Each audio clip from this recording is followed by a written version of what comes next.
Welcome to Connections, a podcast from the Graymere Church of Christ in Columbia, Tennessee. Our goal is to have discussions and messages that encourage us and strengthen our faith.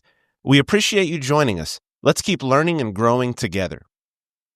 Thank you for joining us in Connections. We try to host conversations that are encouraging and that are spiritually uplifting, but also hopefully make us think. And so I appreciate you spending time with us. We've gotten some good feedback about the podcast, and so I'm really thankful for that.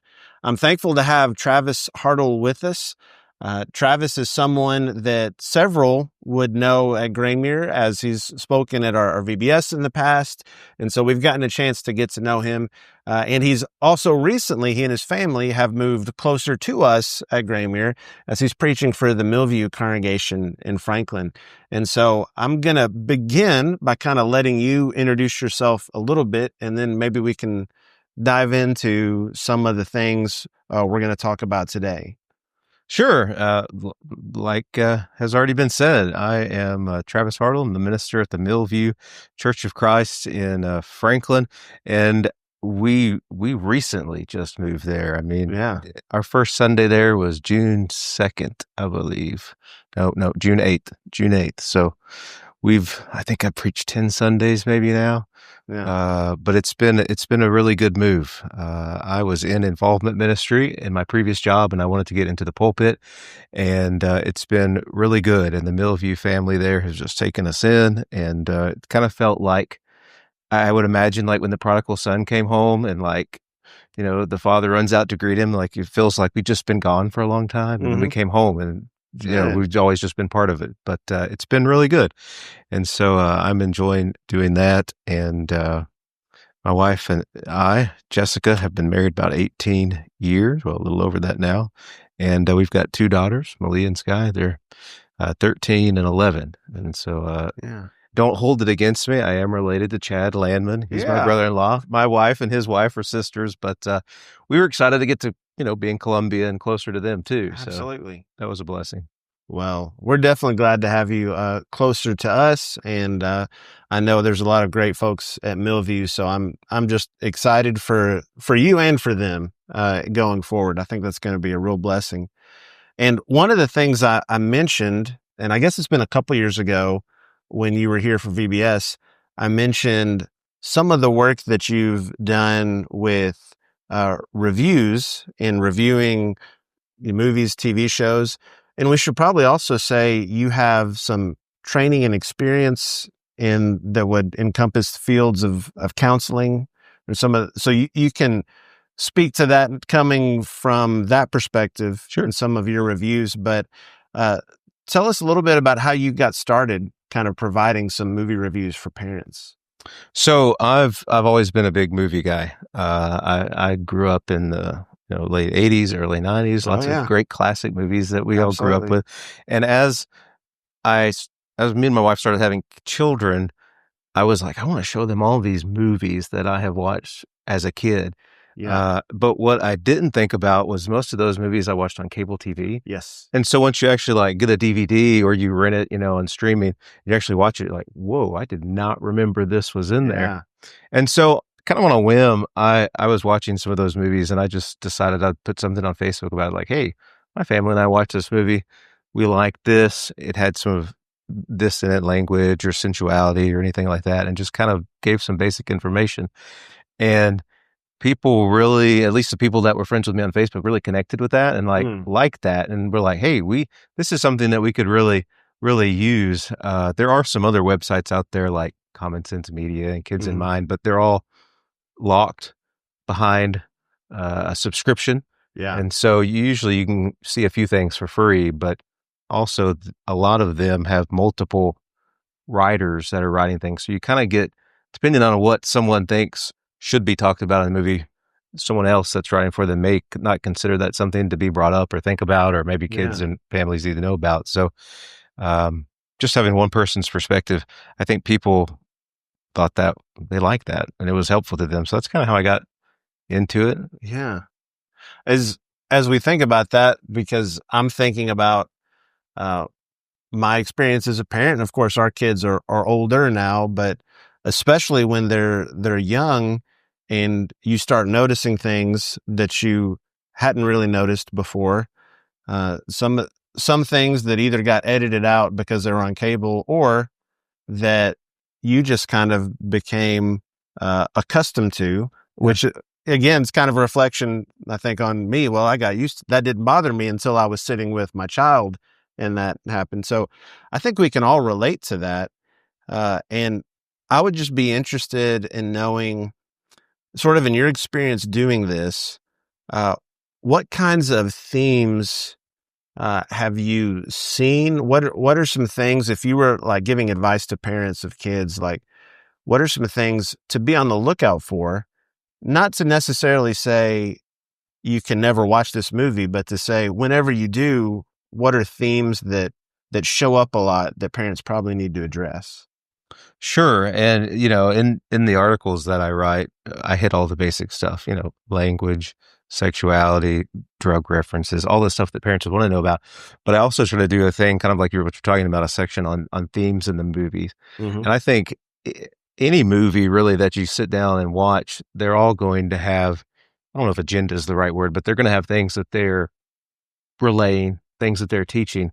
And a lot of times there's a lot of connections you can see in different movies that go along with themes we see in the Bible, whether that's love or bravery or heroism. A lot of those things that show up in movies are easily themes you could talk about with your child, or themes to be looking for. And then on the I guess on the negative side, I mean, there are agendas out there too, and there are going to be some themes out there that you're going to watch and you're going to be like, that I need to talk to my child about that. Mm-hmm. And maybe that can open up conversations for you and your family to move into God's Word and talk a little bit about what the Bible has to say about some of those ideas and concepts and themes and such. Yeah. Are there any specific ones that you feel like, it seems like lately in a lot of movies, they are, fill in the blank, or there's this kind of theme. I'm sure it comes in cycles where it seems like, you going to watch different movies in TV shows, you might say, it seems like several lately have been trying to push this particular kind of theme. Sure. I think in the last few years, we've seen a lot of Hollywood wanting to get everyone on board with accepting everything. Mm-hmm. And so I've seen a lot of that lately, and even in kids programming, Netflix, Disney Plus, like how we need to and accept everyone. And so that's there's an aspect of that I've talked with my own kids about. Like, yes, we are kind, we are respectful, and just like God, we love everyone. Yeah. But that also, on the flip side of that, doesn't mean that we just accept everything. Yeah. We don't just accept everything. A big theme that I have seen that parents have been interested in talking to me about, and oftentimes, even if I don't have something about a certain movie or a TV show, they'll reach out to me and say, "Hey, have you seen this?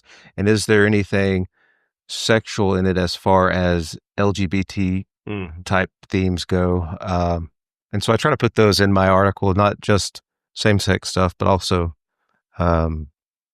opposite sex, sexuality stuff too. But that seems to be a big push right now. There's a show that my kids are watching right now, and I've been asking them questions about it, because unfortunately I just can't watch everything. Sure. You can't. And so I asked them questions about it, and they're like, well, no, there's not this and this and this. And they've automatically come up with that too. Like, well, and there's these two characters that are the same sex that seem like they may have a relationship, but we think they're just friends. And so it opens up some good conversations about, we love individuals, but also we don't accept everything. There are some things that God, calls us to not be part of or partake in. So, and so many movies that are made for kids and marketed to kids, there's some sort of coming of age story with a kid involved as they're growing up. Sure. And a lot of times those, seems like I've noticed, are opportunities to slide in a message of, well, as they matured, here's what they've learned, and you're like, well, maybe that's not exactly the message I want my kids to take away. And so modeling that, I like the fact that it sounds like your kids already have a little bit of I don't want to say checklist, but a little bit of a grid, a perspective for taking a movie and kind of saying, as I watch it, I need to be on the lookout for this and this. What do you think? What do you think parents should help kids learn to identify in movies? Like, kind of along those lines, what should they be on the lookout for beyond just the obvious, we don't say this word kind of thing? Sure. My, my kids have probably come up, they've been so used to me sitting in a theater with a notepad and stuff and they've Right. looked at it so many times that they're like, oh, Dad has a checklist. I'll That's just funny. use that one. And even my oldest is sometimes like, are you going to take notes on this? Like, are you going to write something about this? But there's a lot of stuff I think that gets slipped into these movies and TV shows. And even not just acceptance. There's a lot of political things back and forth. And so sometimes my kids have asked like questions about different things. And I'm like, well, this is kind of what the Bible has to say about it. But a lot of people have really strong opinions about this and this. But unfortunately, I think there's some themes going on too in Hollywood right now, especially with our kids shows, where they're making certain ideas or opinions bad. And these opinions are good. And unfortunately, I've seen a lot of that. A lot of the opinions that are bad or evil are things that themes we would see in the Bible. And while we are called to love everyone, we're also, called as Christians in the body to watch out for one another and to check on one another and to help one another grow and to, iron sharpens iron. And so there is that aspect of, hey, we've got to actually talk to each other about improving our Christian walk and laying aside sin and becoming better. And there's also a lot of themes of if it feels good, then that's what you should do. And I think that kind of comes out of some pop psychology now, that we've got to do what makes you happy. And sometimes what makes you happy is not the right path to be on, and it can leave you more empty in the end. Yeah. And that you don't always get a glimpse of that reality in the movies or TV. You don't see, okay, they attained this goal. Well, you don't see down the road. Right. So I could definitely see that. And I would imagine you have a lot of parents that'll come up to you and do you get a lot of parents saying, hey, should we go see this? I have. And and I know that puts you in a place of, well, that's not a decision anyone can make for everybody, right. How do you usually respond if someone were to come up to you? So I've tried to, and I have had some that have picked up on this that have read stuff that I've written. They like the kind of neutrality of it. Like I try to stay neutral. Like, this may be scary to younger children, but everyone's child is different. One child can handle some scarier stuff, and some, I've got personally my kids, scary stuff. I don't know that they're ever going to want to watch anything that's remotely scary. Even like Jurassic Park and that kind of thing is like, whoa, that's too much. And so I try to respond, kind of in that way, like here's what I know about this movie if I've seen it. And I can give my opinion about whether my kids would watch it or not. Right. But ultimately, you've got to decide for yourself what's okay and what's not okay for your child, or your family to watch. And so I've tried to be good about that and kind of had that balance. Like, this is what I saw, and just report what I saw, as opposed to give my opinion about whether I think a child of any certain age should watch it. I do get that a lot. Like, have you seen this? And usually if I haven't seen it, I'll just tell them what I know or what I've read about it. Yeah. Cause I wish I had more time to watch everything, but I don't. Yeah. Well, that's just the reality of it. And I think a lot of parents have to deal with that reality. Yeah. Where they're like, in an ideal world, everything that my child ever sees will be something I'm seeing with them. But the world is not ideal. You're right. So, now when it's different when they're younger and when they're older as they grow and learn, but helping them to develop that perspective, that grid, like you're talking about, to identify those things.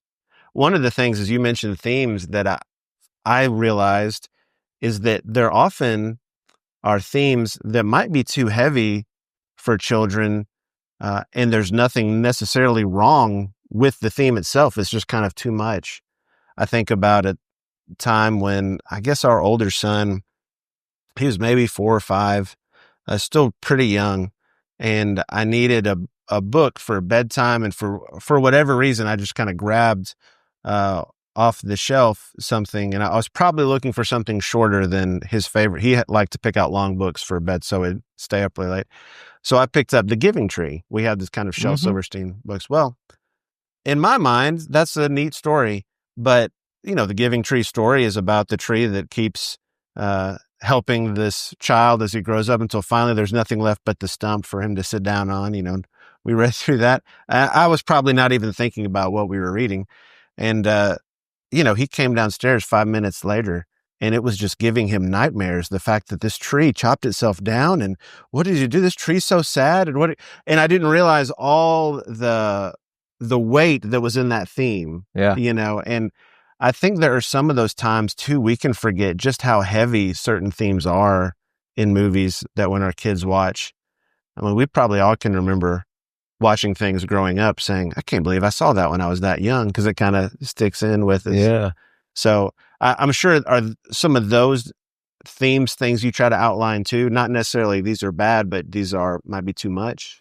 I do. And there's a lot, I feel like from our childhood until now, it seems like, like Pixar and Sony Animation, all these animation companies are dealing with a lot heavier themes now.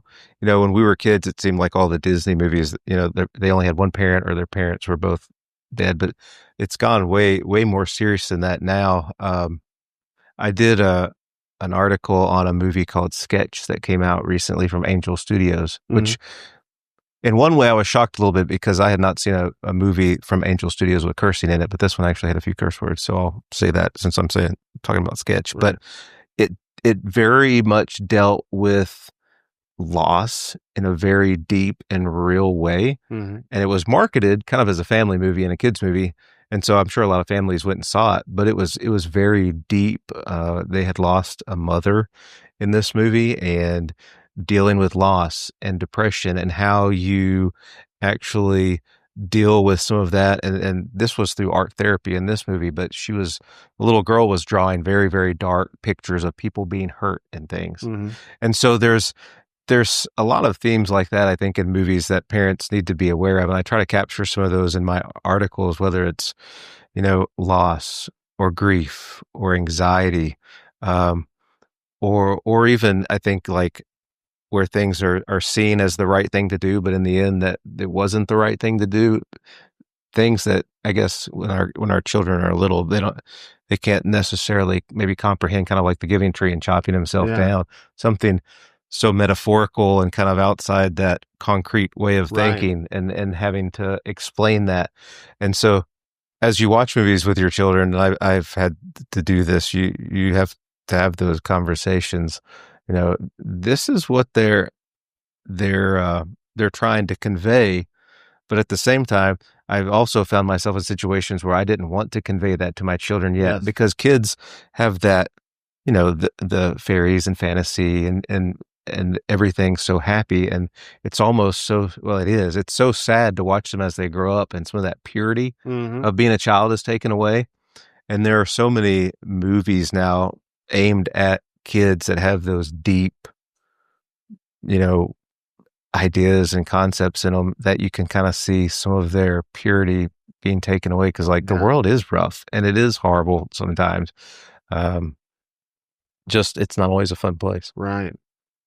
I think that's good to remember. And we joke about that Giving Tree story now in our family, but I think we have those moments where we don't just stop and think, hey, that might be a lot for someone younger to consume. Yeah.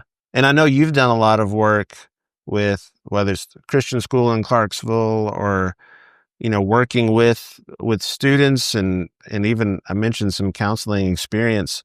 What would you think, just kind of as an observer, what are some things that parents would need to be on the lookout now? And you've touched on some of this, but that our children in this generation are dealing with.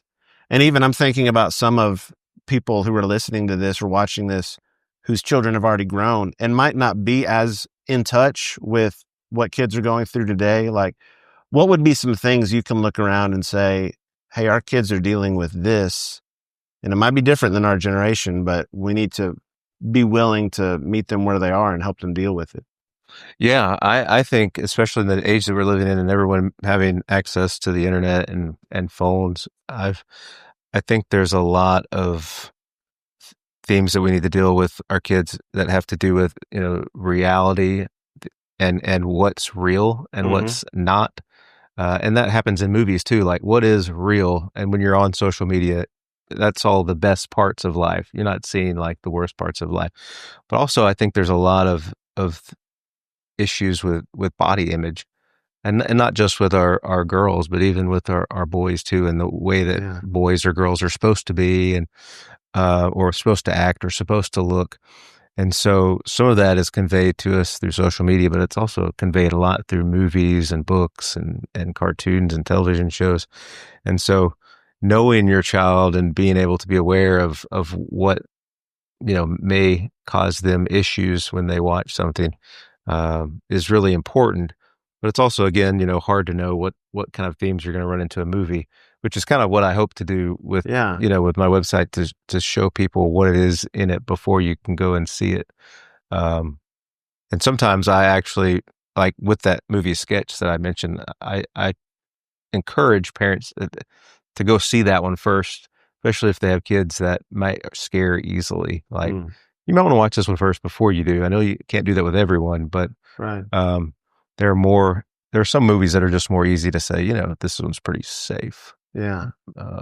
Well, and while I'm thinking about it too, I don't think I mentioned your website, but where would parents go if they wanted to catch up with some of your reviews and the stuff that you've done? Yeah. So my website is withtravis.com, just WITH. And I named it that because I wanted to go in a lot of different directions, because I have an issue with just nailing myself down to one place. Yeah. And so if you get on with Travis, you'll find stuff. You'll find articles about movies, like we've been talking about, also about television shows.